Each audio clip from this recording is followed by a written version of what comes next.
If you're a business owner, you probably want to know, how do you pay yourself? That's a very common question we get. So the answer is, it depends. And it depends on what type of entity your business is. It depends on if you want to save on taxes.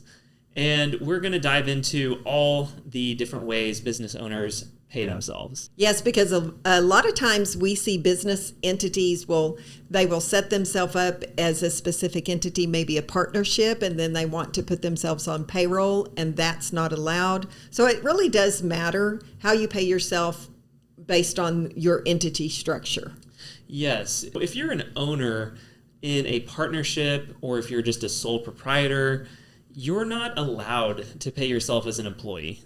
If you want to set yourself up as an employee in your entity where you're receiving a salary, you can only do that if you're an owner of a corporation. So if you're an owner of a C Corp or an S Corp, then you can set yourself up as an employee and you can run payroll for yourself. If you're a sole proprietor or a single member LLC that's a disregarded entity, then in this case, you just take distributions. So in order to pay yourself, you're just transferring money from your business bank account to your personal bank account. You're not going to set up an actual payroll for yourself. So if you are paying yourself as a sole proprietor and taking distributions, will that affect your net income? No, it will not. And that's actually a mistake that we see very often. If you're a sole prop or a single member LLC, you have to take distributions to pay yourself. However, that flows through equity. That is not a deductible expense for your business.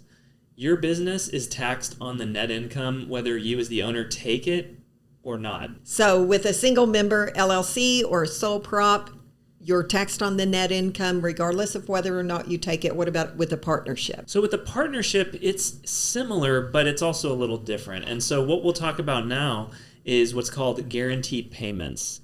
So if you're a partnership, and you're an owner of that partnership, you're going to pay tax on the net income. It's similar to the idea of a sole prop in that you can take distributions or not. You're still going to pay tax on that net income in the year it was earned.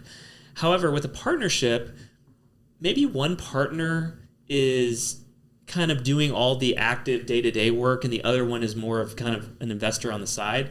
So the partner who's doing that day-to-day work, he should be entitled to more compensation for that. And the way to allow that partner his compensation for the work he does, instead of setting him up as an employee, you pay what's called guaranteed payments. This can be thought of in a similar manner to receiving a 1099 because the guaranteed payments are subject to this self-employment tax. But the way it would work is it's similar to a distribution. You can think of it that way because the partnership would transfer that money or pay that partner without withholding any payroll taxes. It is a deduction for the partnership because that is compensation for the work that partner did. And then the partner will have two different types of income from the partnership. He'll have guaranteed payments, which show up in a box on the K-1, and then he'll have a different type of income, which would just be his income from the partnership, his share of the net income, and that would show up in box 1 of the K-1, and he would have those two different types of income from his partnership. So if I want to take a salary from my business, then which entities would I need to be set up as to take a salary? The only entities you can take a salary from as an employee will be corporations, so C Corp or S Corp. In the case of paying yourself this salary as an employee, that is a deduction for the business. You can almost think of it as shifting the income because you'll now be receiving a W-2 with your compensation as an employee. That's going to be subject to that self-employment tax in a way because you as the employee withhold your half of the Social Security and Medicare, and then your business is paying the other half in their payroll taxes. That is a deduction to the business. In an S Corp, the remaining net income will flow through to your personal return on your K-1. On a C Corp, the remaining net income is taxed at the entity level. And then again, as a dividend when it's distributed. When paying yourself a salary, when you're an S Corp or a C Corp, do you want to pay yourself as little as possible or as much as possible? So that's a great question because it definitely depends on the situation. For an S Corp, the thought is you typically want your salary to be as small as possible. It needs to be reasonable.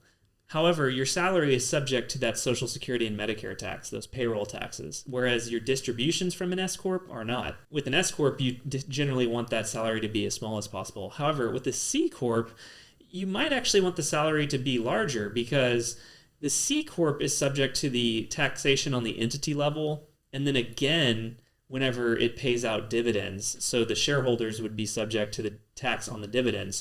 So that money is getting taxed twice through the C Corp. So what we see often is C Corp owners will pay themselves maybe a larger salary because then the C Corp gets that deduction.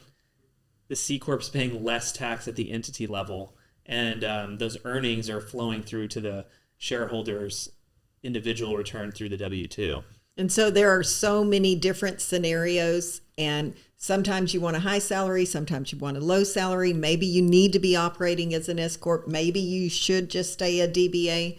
All of those scenarios are very depending on your situation. So being aware of them, I think, is a great idea if you're going to be a business owner, to be aware of all the different entity structures. But don't just choose one. You want to go to your tax professional. You want to go to your legal professionals, get your team together and see what works best for your business. Yes, and it's very important to pay yourself correctly as a business owner. If you're an S Corp and you're only taking distributions and you're not taking a salary, well, then that's an issue. Or if you're a sole prop and you're paying yourself as an employee, that's a different issue. So you just want to make sure that you consult with your CPA, make sure that you're set up correctly, and you're also set up to save yourself the most in taxes. If you learned something from today's video, please give us a thumbs up and subscribe to our channel. We have more videos coming about tax savings, and we hope to see you next time.